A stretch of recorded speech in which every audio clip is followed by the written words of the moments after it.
রূপপুর পারমাণবিক বিদ্যুৎ কেন্দ্র থেকে $500 কোটি, যা বাংলাদেশি মুদ্রায় 59,000 কোটি টাকারও বেশি আত্মসাৎ করেছেন ক্ষমতাচ্যুত প্রধানমন্ত্রী শেখ হাসিনা। এই কাজে সহায়তা করেন তার ছেলে সজীব ওয়াজেদ জয় ও ভাগ্নে টিউলিপ সিদ্দিক। গ্লোবাল ডিফেন্স কর্পের প্রকাশিত এক প্রতিবেদনে এমন চাঞ্চল্যকর তথ্য উঠে এসেছে। প্রতিবেদনে উল্লেখ করা হয়, শেখ হাসিনা ও তার পরিবারের সদস্যরা রাশিয়ান রোসাটমের কাছ থেকে সোভিয়েত আমলের পারমাণবিক চুল্লি কিনতে $5 বিলিয়ন বেশি অর্থ আত্মসাৎ করেন।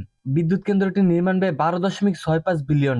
বিদ্যুৎ কেন্দ্রটি নির্মাণে খরচ ধরা হয় $1,265 কোটি প্রয়োজনের তুলনায়, যা অনেক বেশি। মালয়েশিয়ার একটি ব্যাংকের মাধ্যমে শেখ হাসিনাকে এই বাজেট থেকে $500 কোটি আত্মসাতের সুযোগ করে দেয় প্রকল্প বাস্তবায়নকারী সংস্থা রোসাটম। নিজের ভাগ্নে টিউলিপ সিদ্দিকের মধ্যস্থতায় রাশিয়ার সঙ্গে এই চুক্তি করেন তৎকালীন প্রধানমন্ত্রী শেখ হাসিনা। আর এই মধ্যস্থতার বিনিময়ে পাচার করা অর্থের 30% পেয়েছেন টিউলিপ, শেখ রেহানা ও পরিবারের কয়েকজন সদস্য।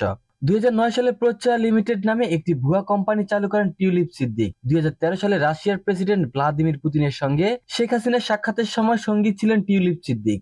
গ্লোবাল ডিফেন্স কর্প বলছে, সে সময় ঢাকা মস্কোর $1 বিলিয়ন অস্ত্র চুক্তির মধ্যস্থতাও করেন তিনি। গ্লোবাল ডিফেন্স কর্প বলছে, এই কোম্পানির মাধ্যমে বিভিন্ন দেশের অফশোর অ্যাকাউন্টে অর্থ পাচার করতেন শেখ হাসিনা।